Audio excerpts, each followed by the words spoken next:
Doll site on the doll site on the doll site on the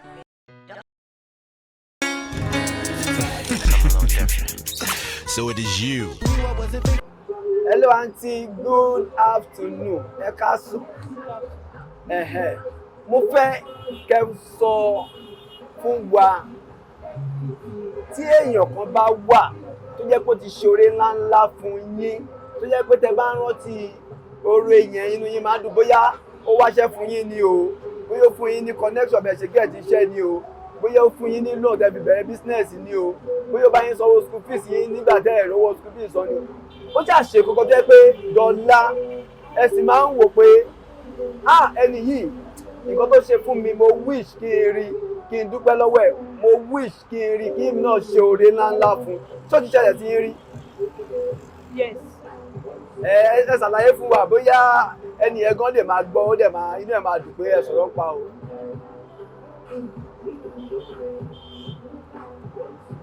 Ó ti ṣẹlẹ̀ rí. Mo dẹ̀ appreciate èmi máa lẹ́yìn tí wọ́n bá ṣoore fún mi oore kékeré èmi máa fẹ́ fi ṣe é kó jẹ́ ńlá because èèyàn tó bá ṣoore fún yàn téèyàn ò ṣiṣẹ́ sí lápò tó kàn wò pé téèyàn tó lè wò sí tó lè fún ẹ ní 200,000 500,000 ẹ mọ̀ it's a money owó ni so mo appreciate with surprise money. ẹ mọ̀ nǹkan tí mo fẹ́ ẹ lè má dárúkọ ẹni yẹn ẹ kàn bá wa sọ pé báyìí nínú ẹ ní in details ẹ kàn máa gbé nígbà yẹn nǹkan báyìí ló ṣẹlẹ̀ nǹkan báyìí ni mò ń go through bàtà nìyẹn máa kàn ẹ pé ó dàbí ìyàlẹ́nu tó mi lè gbàgbé láíláí kẹ́nìyẹn náà mọ̀ pé ẹni tó ń ṣoore fún because ó lè rí ó lè má rí ó lè jẹ́ pé ẹlòmíì tó náà ti ṣe similar thing because in life àwọn kọ̀ọ̀kan máa ń wà jẹ́ pé a máa ń ṣe tó máa ń jọra wọn tó náà ti ṣe similar thing tó bá ń gbọ́ máa rò pé àbó òní so inú ẹ̀ máa dùn ó máa we just want to make people happy ẹ kàn bá a share ẹ̀ díẹ̀. Okay.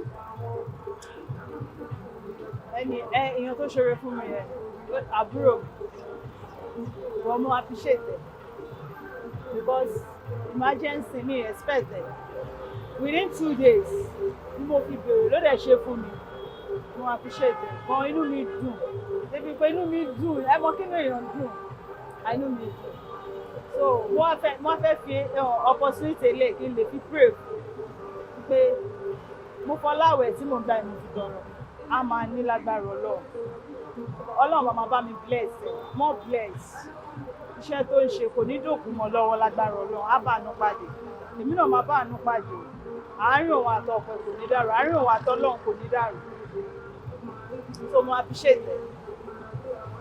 Thank you for telling us your story.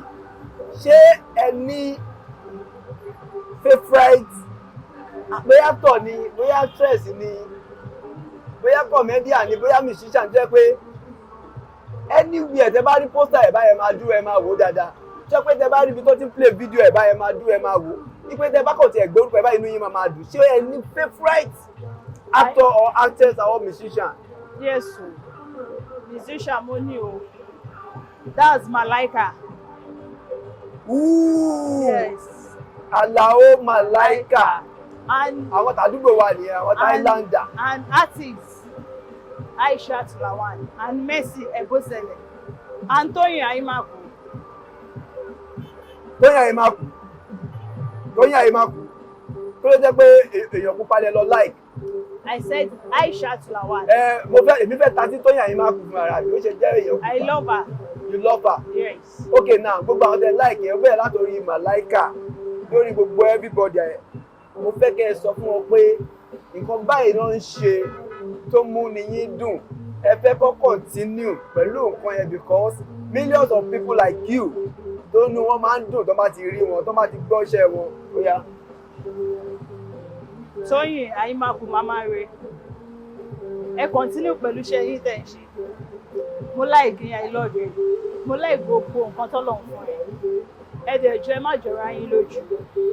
Aishat Lawal and Abosele mo love yín o ẹ continue pẹ̀lú iṣẹ́ yín ẹ má jọra yín lójú. Malaika ńkọ́. And Malaika like Malaika. Kí lẹ máa ń gbádùn lọ́dọ̀ Malaika? Ṣé ijó Malaika ni àbí fine boy Malaika? No, àbí bó ṣe máa ń ju ohùn? Mo like orin ẹ̀ personally. Because ọ̀rẹ́ mi kan náà, èmi tí mo wà ládùúgbò Malaika gan, láti Èbúté Mẹ́ta dé Island, tájọ́ ń gbé gan, mi ì mọyì Malaika.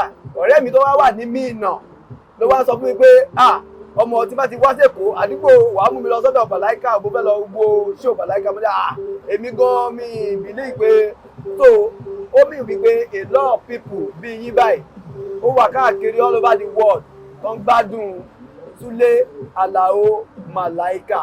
So Malaika, you have to keep the good work going for your fans. Ẹ sọ fún ọ pé you love them all. Ká máa lọ. I love you all. Keep the good work going. Bye.